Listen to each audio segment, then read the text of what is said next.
Okay, welcome back everybody Hello. to the second week. So do you remember the end of last week, how we put it in? Oh yeah, different chapters. Yep. And each chapter having its own story, but it all falling into the big story. Brilliant. And can you remember what those chapters were, those headings? Creation, Yay. the fall, Yeah. something Jesus, Israel, Jesus, new creation. Yes. Okay, so those are the 5 areas, and each week we're going to do one of those areas. Oh, nice. So I would have got them in the end. I'm sure you would, yeah. I'm just feeling a bit of pressure here. So we're going to start off with creation and spend this week looking at creation. So today we're going to do Genesis chapter 1. I don't know if you're like me. When I first became a Christian, actually I couldn't read Genesis 1 without engaging straight away in the arguments around Darwin, evolution, and so it came to me as a kind of the battleground. Oh. Like, did God really exist? Was the Bible true? Seemed to be the major questions around Genesis chapter 1. I don't know, did you have any of that? No. No. That's... We just drew pictures of it. Yeah, good. But anyway, you love to ask questions, so that immediately Yeah. got you firing. So, yeah, but I mean, literally, from the first day that I told people that I'd become a Christian, they were like, well, what about evolution? What about, do you believe in creation? Do you believe in 7 days? And it's like, well, I don't know, I'm not sure what I believe. Are you sure now? So, yeah, I'm getting there. But anyway, so that, for a long time, that coloured the way that I read Genesis chapter 1, really, was trying to prove, that this was a good scientific explanation for the start of the world. And just a little while ago, I started to realise, actually, when the writer, most people think it was Moses, when he wrote the story of creation, of course he never had it in mind any of this kind of modern scientific worldview that we kind of come up against now, in which we try and work out, is he saying this, what's he saying about that? He hadn't got that in mind at all. That wasn't why he was writing it.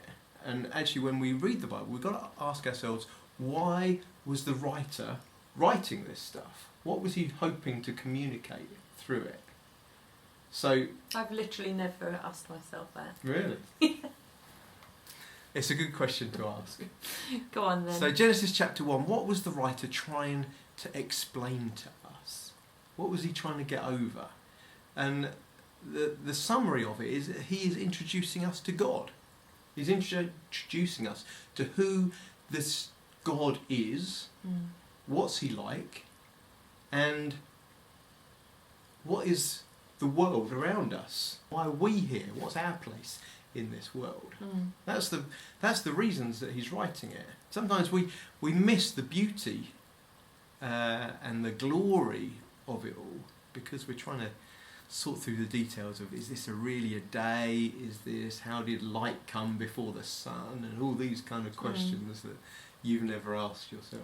No, I just read it the first way you said, just the beauty of it. Brilliant. Well, there you go. That's the way I think. Simpleton. So, but once we start to understand then what the theology that's being set out here, it starts to speak into our own stories. We talked about that last week. How our own stories of who we are, where we've come from, what's our purpose. Genesis 1 starts to shape that. So it's an important chapter for us. Okay, so shall we get into it? Right.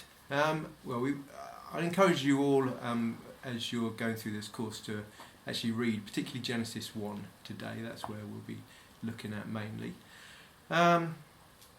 So, what is it? What are we reading here? I think it's a poem. it's almost like a song. And there was evening and there was morning the first day. There was evening, there was morning the second day. It's like a poem with a rhythm to it. Mm-hmm. And then at the end of each day, God looks at it and says, "What? It's good. It's good. It's good." That's the chorus, if you like, that keeps coming through. Mm. It's good. It's good. And what's the writer trying to say here? It's good. He's trying to tell us creation, the world that we live in, the stars, the galaxies, the universe, the sun and the moon, the world around us, it's good. It's wonderful. Mm. It's amazing. And actually we get to understand a little bit about what God's like through the world around us.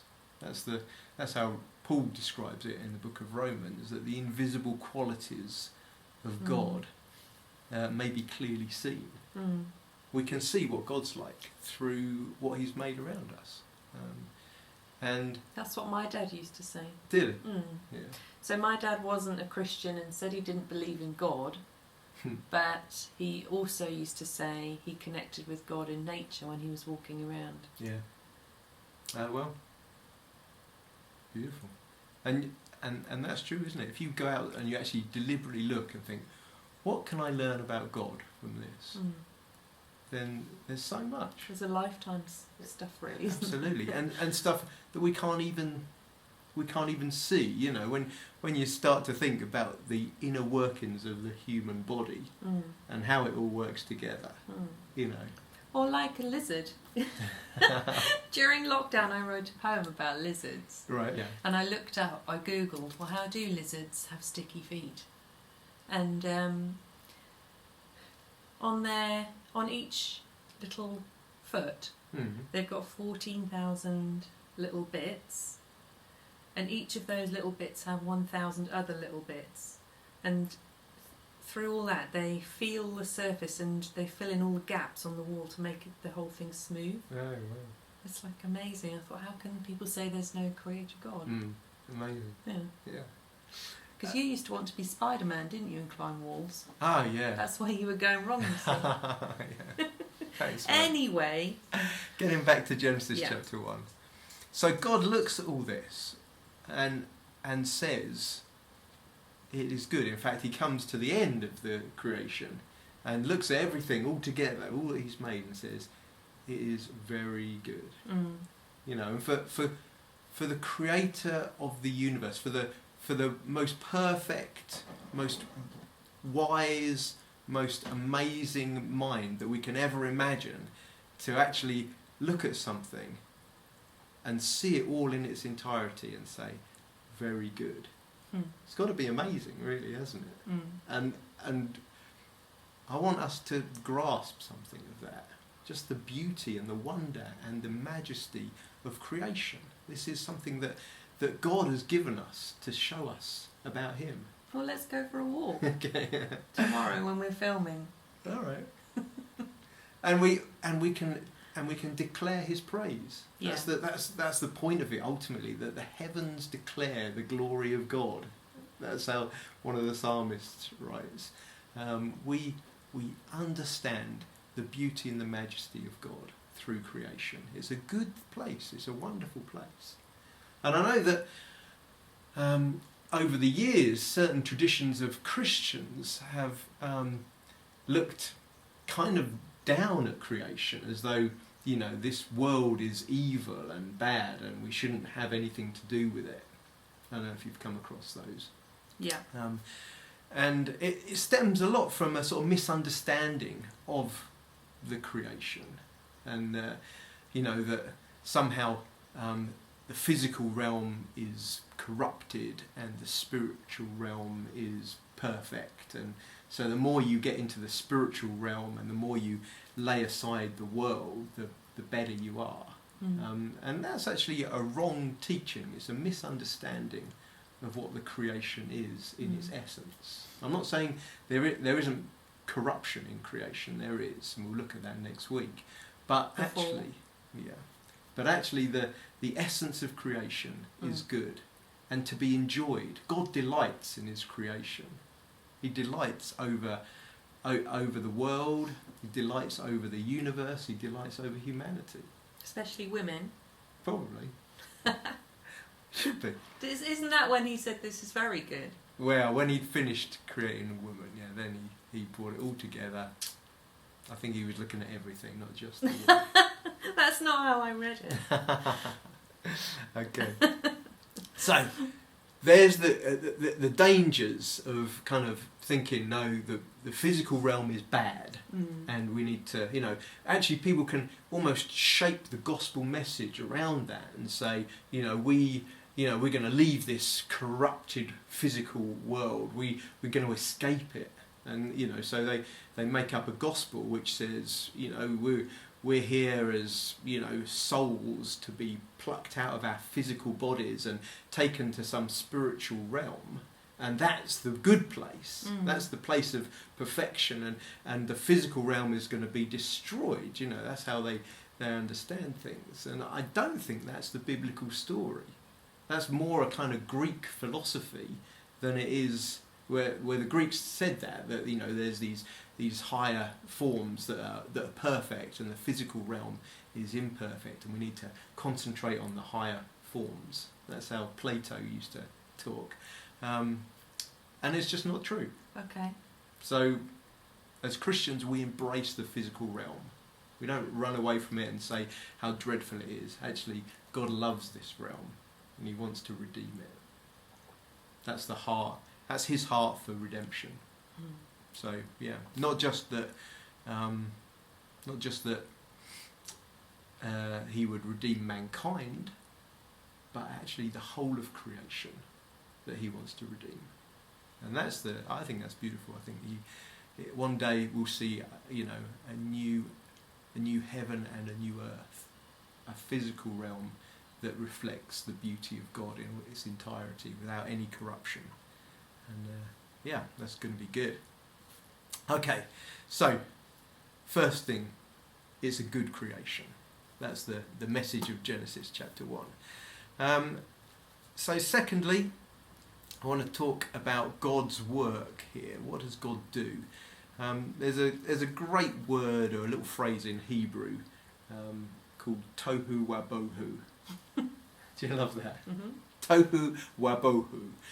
And it means formless and empty. And it's an important phrase in this chapter. You can see it was right in the beginning. Verse 2, the earth was formless and empty. Tohu wabohu. Darkness was over the surface of the deep. In other words, the writer is imagining before creation there is this chaos. That's all there is. There's no world. There's just darkness and there's chaos. That's what the waters are like. It's like these choppy waters that are in complete chaos. No order has been brought to them. And so God's creation is actually about bringing order to the chaos. Yeah. That's how he's described. So he actually does like a separation of things, ordering them, separating them out. Where there's been chaos, he brings order by separating things out. So if you read, he'll do over the first 3 days, he just divides things, he separates. So first day, light from darkness. Okay. Second day is the sea and the sky. And then the third day is the land from the water. Okay, they're separations. So tohu bohu means formless and empty, and he begins to form it. The first 3 days are about forming the world, separating things out, bringing order out of the chaos. He's forming the universe. The second 3 sets of 3 days, so days 4, 5 and 6, is about filling.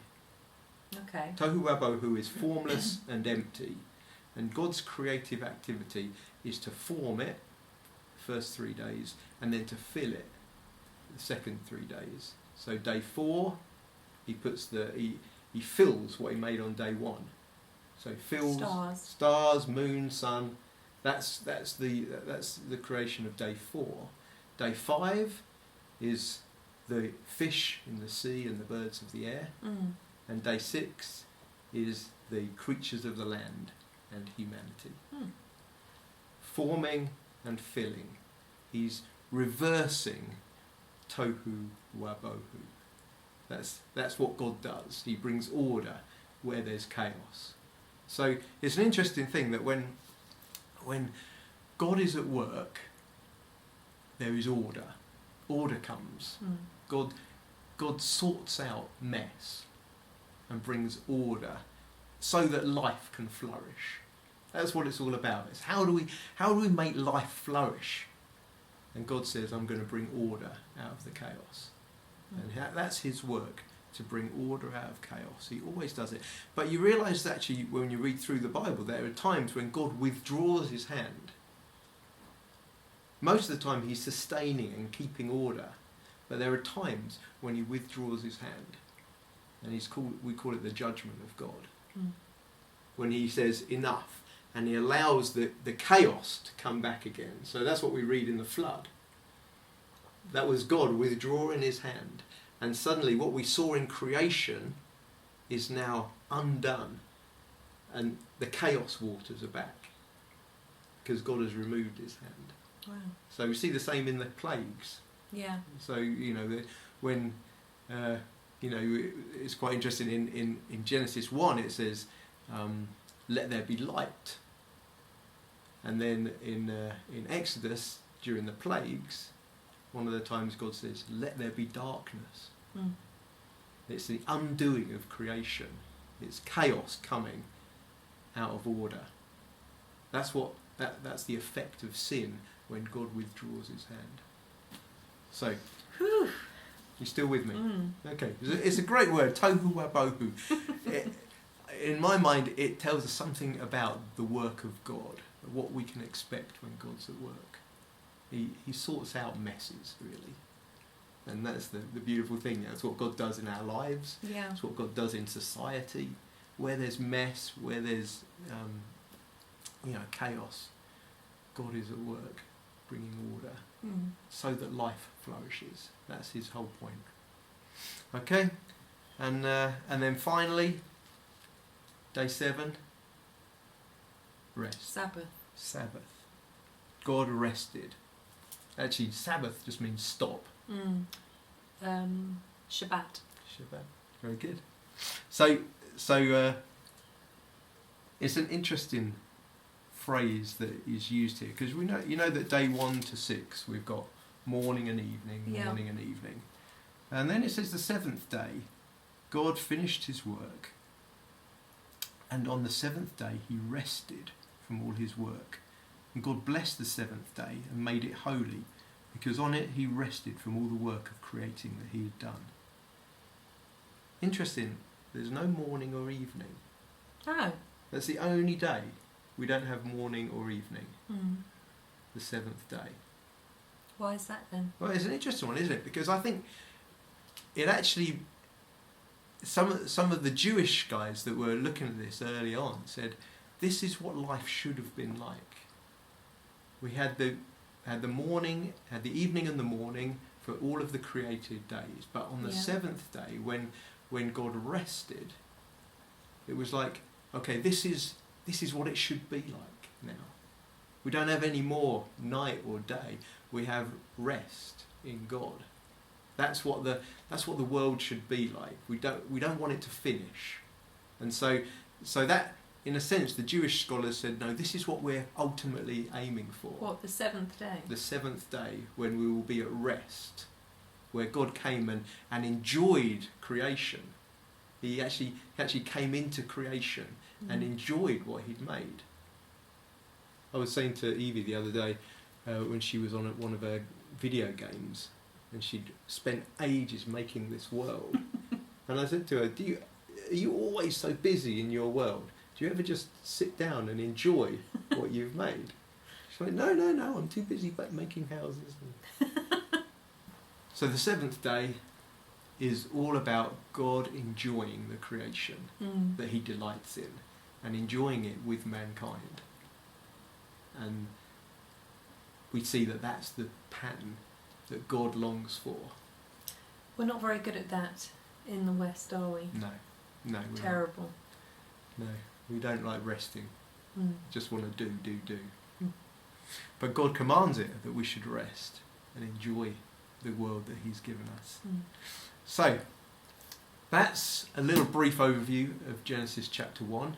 It's going to be a good foundation stone for lots of things we're going to be building. What are we doing tomorrow then? Tomorrow we look at mankind. Okay. So for today, I've got a question for you. As you read Genesis chapter 1, what does the creation story teach you about God? That's the discussion question. Nice. Okay, and we'll talk again tomorrow. Bye now. Bye.